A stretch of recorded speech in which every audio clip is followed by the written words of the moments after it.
আপনি কি ব্যর্থ মানুষ? এই 5 লক্ষণ মিলিয়ে নিন। যিনি ব্যর্থ তিনি কি বুঝতে পারেন যে তিনি ব্যর্থ?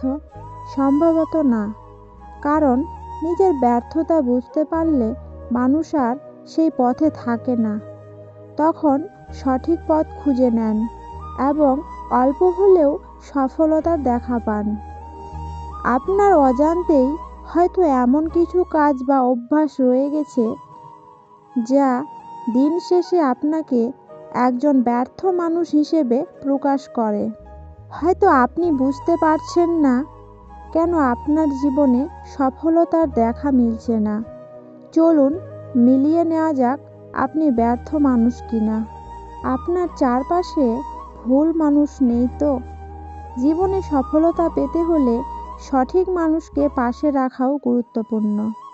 একজন ভালো মানুষ আপনাকে ভুল পথে নিয়ে যেতে পারে, আপনার আত্মবিশ্বাস চূর্ণ করে দিতে পারে। তাই সঙ্গী কিংবা বন্ধু নির্বাচনের ক্ষেত্রে সতর্ক হন। এমনকি আত্মীয় পরিজনদের মধ্যে যারা নেতিবাচক চিন্তাধারার, তাদের সঙ্গ যতটা সম্ভব এড়িয়ে চলুন। ব্যর্থ মানুষের আরেকটি লক্ষণ হলো তারা সারাক্ষণ নেতিবাচক চিন্তায় ডুবে থাকেন। যে কোনো জিনিসেরই দুটি দিক থাকে, নেতিবাচক আর ইতিবাচক। ব্যর্থ মানুষেরা সারাক্ষণ নেতিবাচক দিকগুলো ভাবেন এবং উদ্বিগ্ন হন। এই নেতিবাচক চিন্তা তাদেরকে সামনে এগিয়ে যেতে বাধা দেয়। সারাক্ষণ এক ধরনের ভয় কাজ করে। তাদের শুরুতেই মনে হয় আমি পারবো না। আপনার কি দেরি করার অভ্যাস আছে? সব কিছুতে আপনি দেরি করে ফেলেন, নির্দিষ্ট সময়েরও অনেক পরে উপস্থিত হন।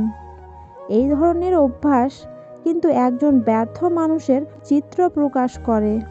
তাই এই অভ্যাস থাকলে তা দ্রুত বাদ দিন, নয়তো দিন শেষে ব্যর্থদের তালিকায় নিজের নামটিও দেখতে হতে পারে।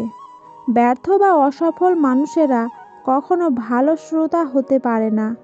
তারা কখনো অন্যের কথা মন দিয়ে শোনেন না, কেবল নিজের কথাই বলতে চান। একজন সফল মানুষ হতে চাইলে আপনাকে অবশ্যই মনোযোগী শ্রোতা হতে হবে। অলস ব্যক্তি তো ব্যর্থ মানুষেরই প্রতিচ্ছবি। জীবনে প্রচেষ্টা আর পরিশ্রম না থাকলে সফলতা পাওয়া সম্ভব নয়। তাই হাল ছেড়ে না দিয়ে লেগে থাকতে হবে। দিন শেষে কোথাও না কোথাও ঠিকই পৌঁছে যাবেন। নিজেকে ব্যর্থ হিসেবে দেখতে না চাইলে এই অভ্যাসগুলি যত দ্রুত সম্ভব ত্যাগ করুন।